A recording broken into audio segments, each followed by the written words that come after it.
Bonjour à tous. Aujourd'hui, je vous fais le bilan de ma première participation au Cold Winter Challenge.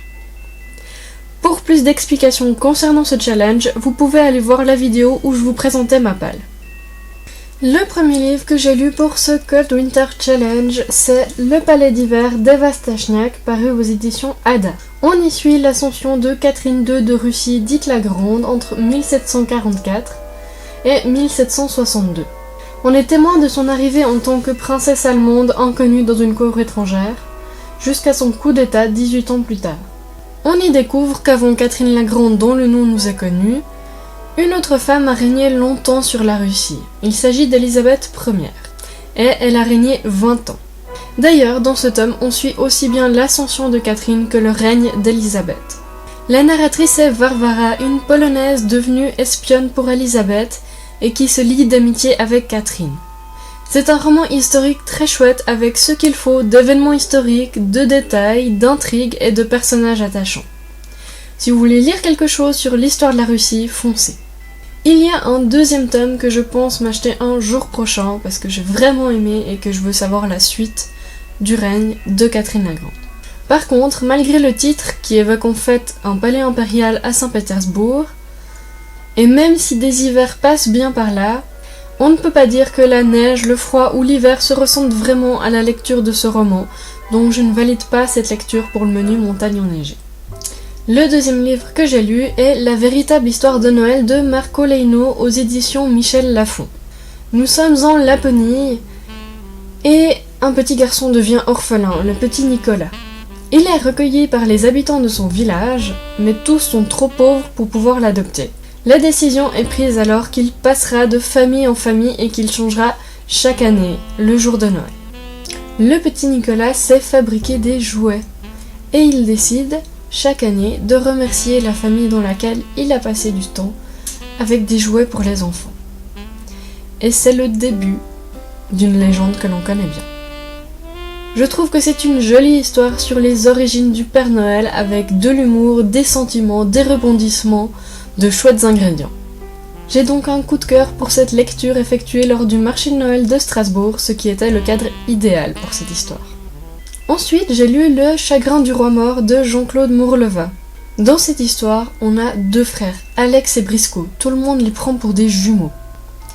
Alex et Briscoe vivent sur Petite Terre, et Petite Terre est une monarchie dont le roi vient de décéder. Sans héritier. La question de la succession au trône se pose alors. Les choses auraient pu être plus simples, mais le prince héritier s'est fait assassiner il y a des années de cela. Un jour, Briscoe se fait mystérieusement enlever et des secrets refont surface à ce moment-là. Je trouve que c'est une très belle histoire avec notamment la description d'une bibliothèque, mais juste sublime. Rien que pour la description de cette bibliothèque, je vous le conseille. J'ai beaucoup aimé l'histoire d'Alex et de Briscoe, sauf la fin, qui me laisse, c'est le cas de le dire, sur ma faim. Pour moi, cette fin laisse trop de portes ouvertes et la réaction d'un personnage me déçoit. J'ai ensuite lu Lettres du Père Noël de J.R.R. Tolkien. Il faut savoir que Tolkien envoyait chaque année à ses enfants une ou plusieurs lettres prétendument signées du Père Noël ou de l'ours polaire. Alors l'édition du livre est très belle parce qu'elle contient les dessins que Tolkien faisait et également des exemples des lettres qu'il écrivait où on a l'écriture tremblotante du Père Noël parce qu'il fait froid, par exemple. L'édition est belle, l'idée est sympa, par contre je ne suis pas entrée dans l'histoire car c'était trop décousu. Il n'y a pas assez de suivi à mon goût donc c'est une lecture moyenne pour moi. Ensuite j'ai lu Minuit, 12 histoires d'amour à Noël. Ce livre-là je ne voulais pas présenter dans la palle car je ne l'avais pas encore mis à ce moment-là. En fait il était exposé à la bibliothèque sur l'exposition de Noël. Il m'a fait de l'œil, la couverture m'a attiré alors je l'ai emprunté. Il s'agit d'un recueil de 12 nouvelles écrites par 12 auteurs différents, les meilleurs de la littérature ado. L'idée était intéressante, je pensais retrouver quelque chose de Flocon d'amour que je vous présente plus tard dans cette vidéo, mais j'ai un petit peu déchanté. Parce qu'au final, on se retrouve avec 30 à 40 pages par histoire. C'est le style des nouvelles, mais je ne dois pas totalement y accrocher, parce que pour moi, 30 à 40 pages, c'est pas suffisant. Il y a des histoires que j'ai bien aimées, je dirais que la moitié des histoires je les ai appréciées, mais d'autres beaucoup moins, notamment toutes celles qui introduisaient des éléments fantastiques, parce que pour moi c'est beaucoup trop court pour mettre en place ces éléments-là avec un univers, des règles et tout, donc ça finit par être décousu, pas clair, pas bien amené, donc j'ai pas apprécié. Voilà, donc c'est une lecture mitigée de ce recueil de nouvelles. J'ai ensuite lu Une seconde avant Noël de Romain Sardou. On est plongé dans une ambiance à la Dickens, mais ne vous y fiez pas, c'est en réalité un véritable conte de Noël. On y suit les aventures d'Harold, un enfant abandonné qui vit avec peine dans les rues d'une cité industrielle anglaise en 1851. Il lui arrive toutes sortes de malheurs. Il est entouré par des adultes qui ne cherchent qu'à profiter de l'argent de l'aide sociale, tout en se fichant des enfants. Mais il existe un monde merveilleux, peuplé par toutes sortes de créatures enchanteresses, et ces créatures veulent sauver Noël. Cette mission va échoir à Harold, qui va ainsi devenir sous nos yeux le Père Noël. C'était une chouette lecture, je n'aime pas trop les ambiances sombres à la Dickens, mais vu que je savais que ça allait s'améliorer ensuite, et grâce à l'humour instillé par l'auteur, ça s'est bien passé. J'ai beaucoup aimé qu'à 2-3 moments, Romain Sardou s'adresse directement au lecteur en lui proposant par exemple de voler dans les airs. Donc au final, je considère que c'est un joli conte de Noël bien écrit, un chouette moment passé à lire. J'ai également lu Les Vikings de Novgorod de Marina Dedeyan. Nous sommes en 859 à Novgorod, alors que la Russie n'existe pas encore et qu'elle est constituée d'un ensemble de peuples slaves. Ces Slaves se sont associés 2 ans plus tôt pour repousser les Vikings ou les Varegs comme ils les appellent. Mais les alliés d'hier se déchirent aujourd'hui, et pour préserver son peuple, les Ilmen, Gostomycil fait appel au Viking Rurik le Bâtard, en lui promettant l'accès à Constantinople, cité où l'or coule à flot. Ce choix ne plaît pas au neveu de Gostomycil, Vadim. L'héritier présumé est promis à Oumila, la fille de Gostomycil. Oumila, justement, est l'enjeu de grandes tractations politiques. En effet, une prophétie a prédit que de son ventre naîtrait une dynastie qui unifierait tous les Slaves pour les siècles à venir. Ça, c'était pour le résumé du livre. Maintenant, on va passer au point de vue historique. Le personnage de Rurik ou Rurik relève plus de la légende que des faits avérés. Il n'empêche que c'est bien lui qui donne son nom à la dynastie qui a régné sur la Russie avant les Romains. Cette dynastie va tenir jusqu'en 1598 avant l'avènement des Romanov en 1613, qui disparaîtront eux tragiquement en 1917. J'ai beaucoup aimé cette histoire. Comme dit lors de la vidéo précédente, c'est une relecture. Je me rappelais que je l'avais appréciée, mais je ne me rappelais pas de l'histoire. J'ai apprécié de me replonger dans cette terre slave encore païenne, avec les intrigues de pouvoir entre les Vikings, les différentes factions à l'intérieur du Kremlin, c'est comme ça qu'appelle Marina Dedeyan la citadelle, et avec les ennemis des Ilmen, notamment les Krivitch et leur horrible chef. On en apprend plus sur les Vikings comme sur les Slaves de cette époque. Même s'il faut être conscient que Marina Dedeyan exploite là seulement une des hypothèses à l'origine de la dynastie des Ryurikin.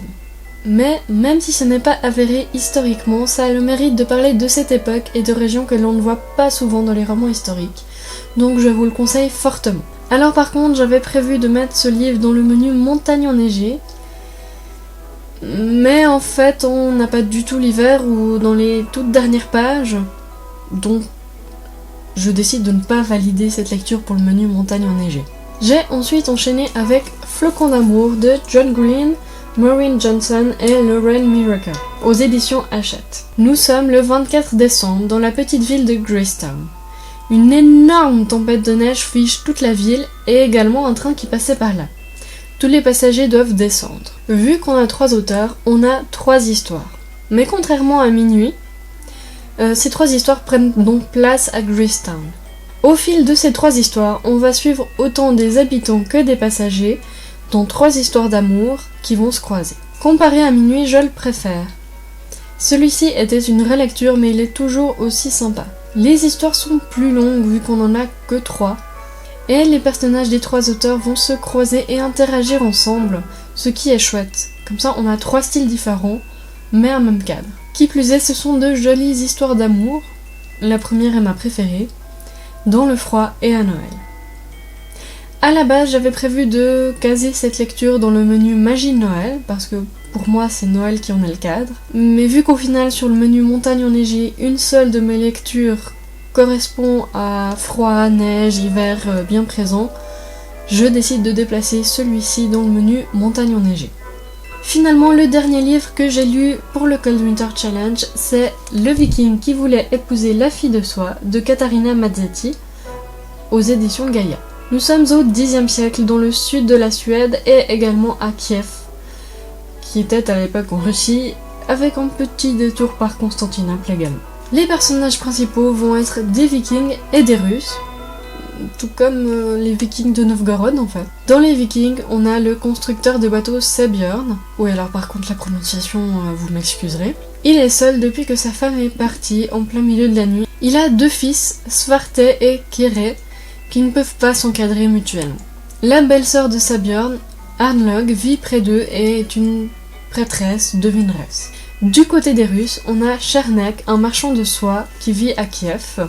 Il est veuf, il a 2 enfants, un garçon Radoslav qui rêve de devenir soldat, et une fille très jolie, Milka. Milka possède 2 esclaves qui sont comme ses sœurs. Il s'agit de Petite Marmite, une africaine, et de Poinçon d'Or, une asiatique. Mais Kiev tombe aux mains des pillards. Milka, Radoslav et les 2 esclaves vont alors trouver refuge auprès de la famille de Sebjörn. La rivalité des 2 frères va être exacerbée par l'attirance que les 2 éprouvent pour Milka. L'histoire est sympa, le cadre historique est bien documenté, bref, c'est un bon moment de lecture. Néanmoins, l'auteur a un style très détaché qui fait qu'on avance très vite dans l'histoire et qu'on ne plonge pas entièrement dedans.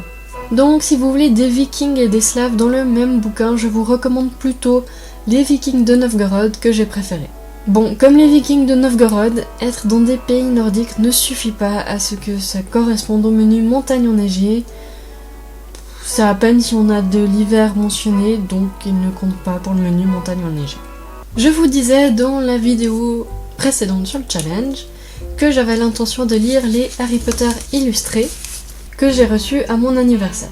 J'ai adoré les illustrations, je les trouve très chouettes, j'aime bien le style de Jim Kay et puis tous les petits détails qui se trouvent là-dedans. Et j'ai eu beaucoup de plaisir à relire Harry Potter avec un chapitre par jour. C'est une chouette tradition de calendrier de l'Avent que je pense conserver avec les tomes suivants.